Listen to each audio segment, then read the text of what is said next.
Jean Jacob, il a mis une loi en Israël, et il a ordonné à nos pères de l'enseigner à leurs enfants pour qu'elle fût connue de la génération future, des enfants qui naîtraient, et que, devenus grands, ils en parlassent à leurs enfants, afin qu'ils missent en Dieu leur confiance, qu'ils n'oubliassent pas les œuvres de Dieu et qu'ils observassent ses commandements, afin qu'ils ne fussent pas, comme leur père, une race indocile et rebelle, une race dont le cœur n'était pas ferme et dont l'esprit n'était pas fidèle à Dieu. Les fils d'Éphraïm, armés et tirant de l'arc, tournèrent le dos le jour du combat. Ils ne gardèrent point l'alliance de Dieu, et ils refusèrent de marcher selon sa loi. Ils mirent en oubli ses œuvres, ses merveilles qu'il leur avait fait voir. Devant leur père, il avait fait des prodiges.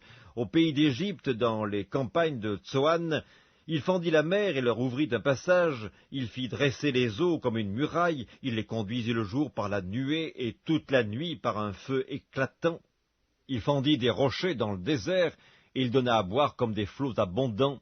Du rocher, il fit jaillir des sources et couler des eaux comme des fleuves.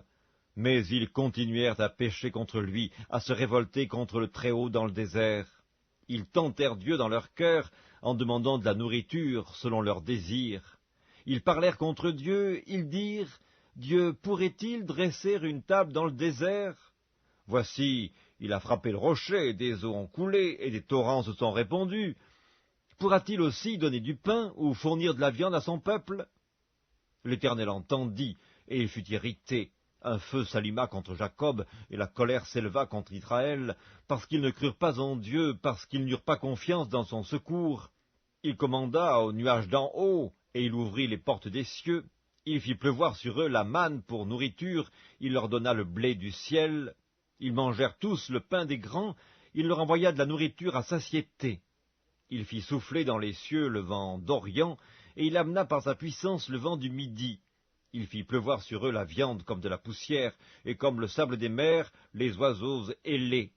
Il les fit tomber au milieu de leur camp, tout autour de leur demeure. Ils mangèrent et se rassasièrent abondamment, Dieu leur donna ce qu'ils avaient désiré. Ils n'avaient pas satisfait leurs désirs, ils avaient encore leur nourriture dans la bouche, lorsque la colère de Dieu s'éleva contre eux. Il frappa de mort les plus vigoureux, il abattit les jeunes hommes d'Israël. Malgré tout cela, ils continuèrent à pécher, et ils ne crurent point à ses prodiges. Il consuma leurs jours par la vanité et leurs années par une fin soudaine. Quand il les frappait de mort, ils le cherchaient, ils revenaient et se tournaient vers Dieu. Ils se souvenaient que Dieu était leur rocher, que le Dieu Très-Haut était leur libérateur. Mais ils le trompaient de la bouche, et ils lui mentaient de la langue. Leur cœur n'était pas ferme envers lui, et ils n'étaient pas fidèles à son alliance. Toutefois, dans sa miséricorde, il pardonne l'iniquité et ne détruit pas, il retient souvent sa colère et ne se livre pas à toute sa fureur. Il se souvint qu'il n'était que chair, un souffle qui s'en va et ne revient pas. Que de fois ils se révoltèrent contre lui dans le désert, que de fois ils l'irritèrent dans la solitude. Ils ne cessèrent de tenter Dieu et de provoquer le Saint d'Israël. Ils ne se souvinrent pas de sa puissance, du jour où il les délivra de l'ennemi, des miracles qu'il accomplit en Égypte et de ses prodiges dans les campagnes de Tsoan. Il changea leurs fleuves en sang, et ils ne purent en boire les eaux. Il envoya contre eux des mouches venimeuses qui les dévorèrent, et des grenouilles qui les détruisirent. Il livra leur récolte aux sauterelles, le produit de leur travail aux sauterelles. Il fit périr leurs vignes par la grêle, et leurs sycomores par la gelée. Il abandonna leur bétail à la grêle, et leurs troupeaux au feu du ciel. Il lança contre eux son ardente colère, la fureur, la rage et la détresse, une troupe de messagers de malheur.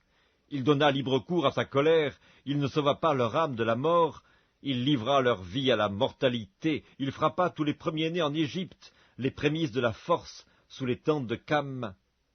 Il fit partir son peuple comme des brebis, il les conduisit comme un troupeau dans le désert. Il les dirigea sûrement pour qu'ils fussent sans crainte, et la mer couvrit leurs ennemis. Il les amena vers sa frontière sainte, vers cette montagne que sa droite a acquise.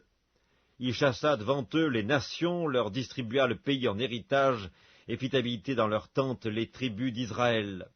Mais ils tentèrent le Dieu Très-Haut, et se révoltèrent contre lui, et ils n'observèrent point ses ordonnances. Ils s'éloignèrent et furent infidèles comme leur père. Ils tournèrent comme un arc trompeur, ils l'irritèrent par leurs hauts lieux, ils excitèrent sa jalousie par leurs idoles. Dieu entendit, et il fut irrité, il repoussa fortement Israël. Il abandonna la demeure de Silo, la tente où il habitait parmi les hommes. Il livra sa gloire à la captivité et sa majesté entre les mains de l'ennemi. Il mit son peuple à la merci du glaive, et il s'indigna contre son héritage. Le feu dévora ses jeunes hommes, et ses vierges ne furent pas célébrées. Ses sacrificateurs tombèrent par l'épée, et ses veuves ne pleurèrent pas. Le Seigneur s'éveilla comme celui qui a dormi, comme un héros qu'a subjugué le vin. Il frappa ses adversaires en fuite, il les couvrit d'un opprobre éternel.